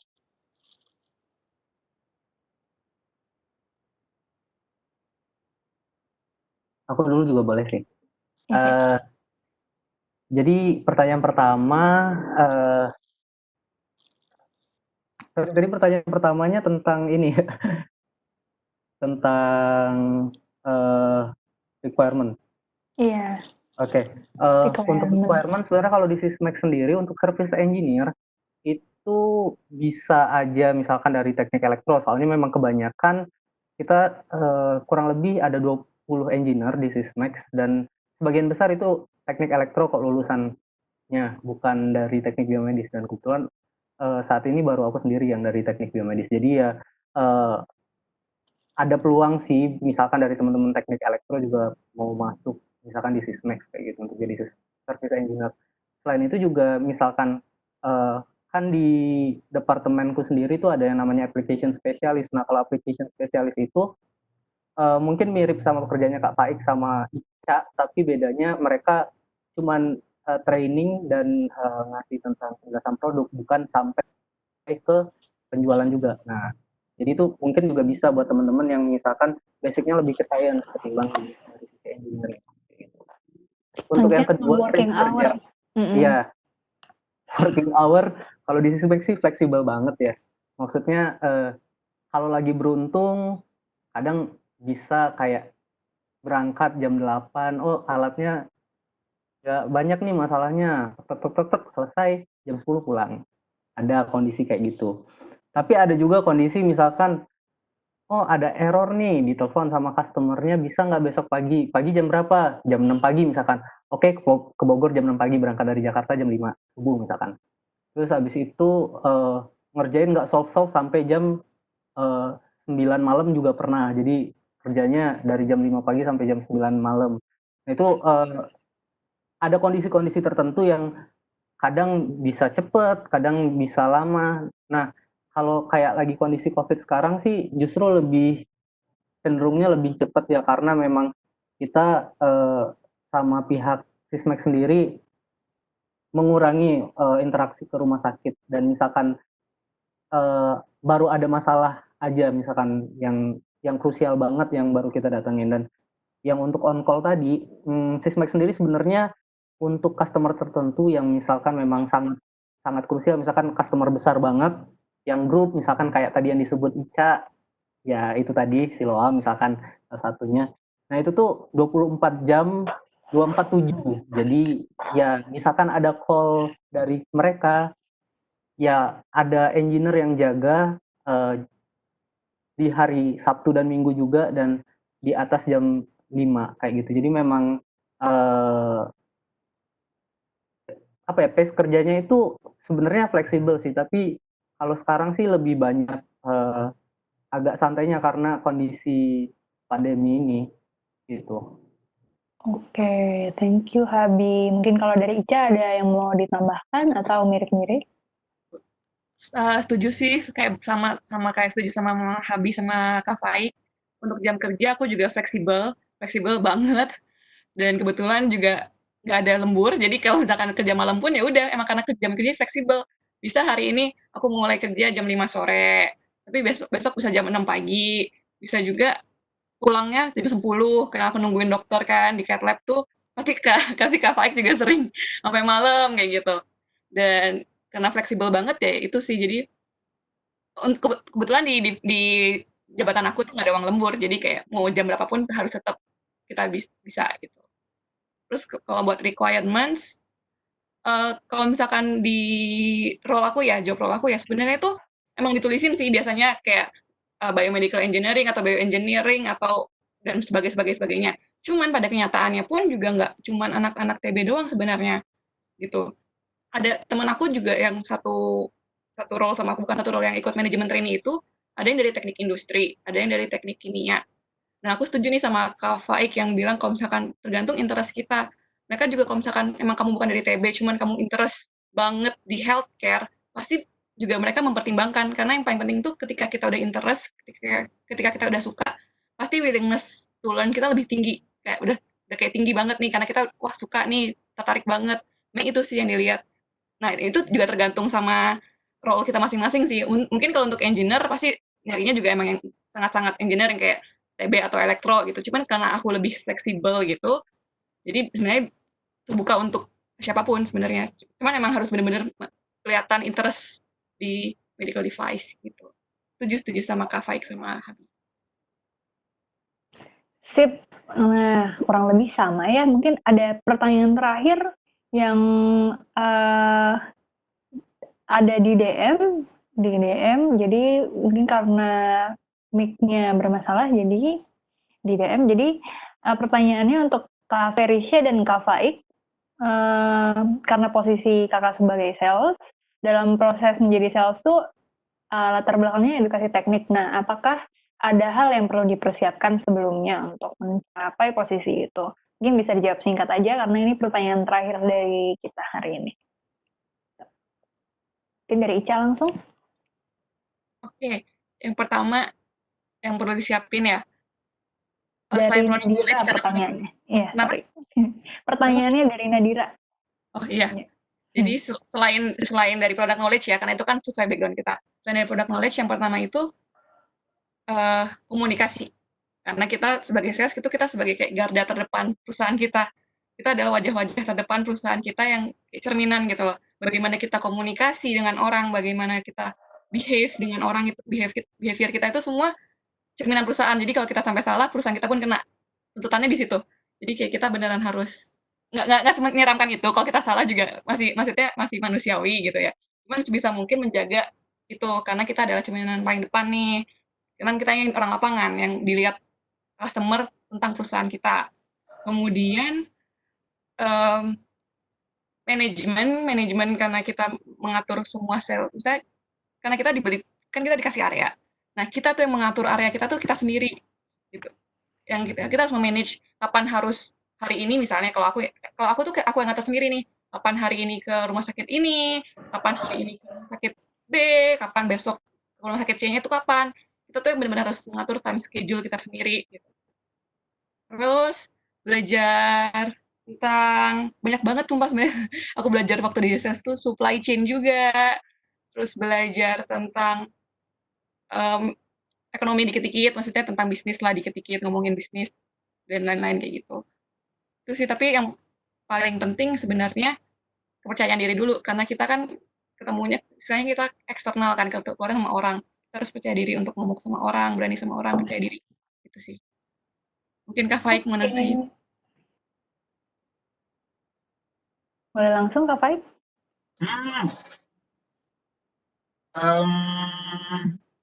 Gini, apa namanya, yang disiapin ya, sebenarnya tuh kalau menurutku karena sebenarnya gini, aku tuh kan kalau untuk yang sales prosesnya tuh sebenarnya aku juga masih belajar kan. Jadi ada sales manager ya di atasku yang sebenarnya bakal bantu aku buat nge-manage proses sales yang ada gitu. Ya kan karena sebenarnya account-nya belum terlalu banyak kan yang ngerjain harusnya.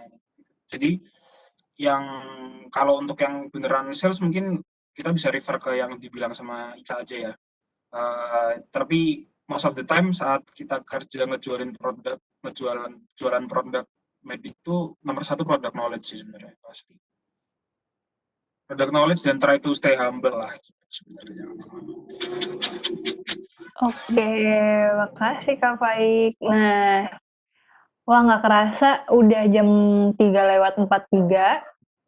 Nah, mungkin mohon maaf banget nih untuk teman-teman yang pertanyaannya belum sempat kejawab karena waktu kita terbatas sore ini. Mungkin bakal kita coba untuk jawab melalui email atau lewat IG BML Labs. Untuk Alexandra atau Sandra mungkin bisa dituliskan dulu pertanyaannya atau mau langsung lewat DM juga nggak apa-apa. Gitu ya, nanti kita coba jawab lewat situ. Nah, untuk kita menutup sore hari ini, mungkin dari pembicara kita bisa ngasih closing statement atau statement penutup. Mungkin mulai dari Kak Faik. Statement penutup untuk sore ini, harapan-harapan tentang industri kedepannya dan juga untuk acara atau BML Lab sendiri misalnya, ya, boleh singkat aja. Buat ini ya, buat yang industri dulu, habis itu baru BML Labs ya. BML Labs dan mungkin teman-teman yang ikut di sini atau gimana? Ya. Sebenarnya kalau dari industri healthcare aku sebenarnya sangat berharap kalau hal-hal administratif tuh bisa berkurang buat dokter. Terus juga hal administratif tuh kayak ekonomi gitu loh. Maksudku yang enggak, dokter tuh bikin dokter jadi sebelum ngerjain harus pusing dulu nih, jaminannya apa nih pasiennya gitu loh. Jaminan apa namanya? Jaminan asuransinya apa nih gitu. Udah di-approve belum gitu-gitu kan masa harus mikir juga si dokternya kayak gitu.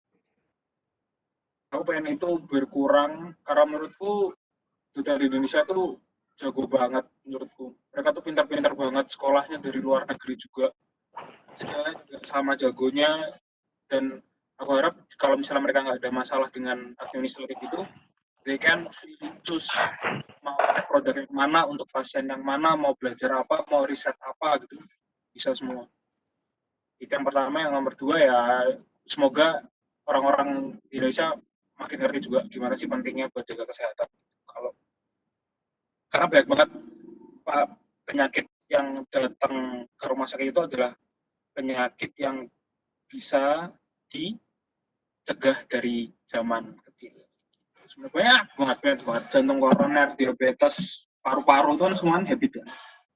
Jadi sebenarnya kalau kita lebih care sedikit sama hidup kita, sebenarnya kita bisa lebih baik gitu. Terus buat teman-teman semoga bermanfaat ya gitu. Ini aku sebenarnya pengen nge-share aja kalau industri healthcare tuh kayak gini gitu. Mungkin aku juga ngerti Dan aku berterima kasih banget sama BML Labs karena ngasih ini, karena waktu pertama kali aku nyari kerjaan pun aku bingung juga kerjaannya kayak gimana. Jadi sekarang buat teman-teman kan jadi bisa, oh ngerti nih aku harus nyiapin apa, aku harus gimana gitu, apa yang harus disiapin gitu. Jadi kayak part di kuliahnya pun jadi ketahuan juga mau gimana, apa yang mau diambil, ke aktivitas yang mau dikerjain apa aja, pelajaran yang mau diambil apa aja, jadi tahu kan. BML semoga sukses terus ya. Semoga kayak maybe if we do it consistently enough, maybe BML Labs bisa be the next big thing mungkin, semoga aja. Oke, makasih banyak Kak Faik. Boleh dilanjut ke Ica. Closing statement dari aku ya. Ya, aku berharap semoga industri healthcare Indonesia juga lebih baik, karena sebenarnya kalau mau diruwetin satu-satu tuh kayak benang kusut, banyak banget masalahnya, kayak nggak bisa diuraikan satu-satu saking ruwetnya. Jadi aku hanya berharap semoga kedepannya akan jauh lebih baik lagi dibandingin ini. Semoga juga makin banyak perusahaan-perusahaan lokal yang mulai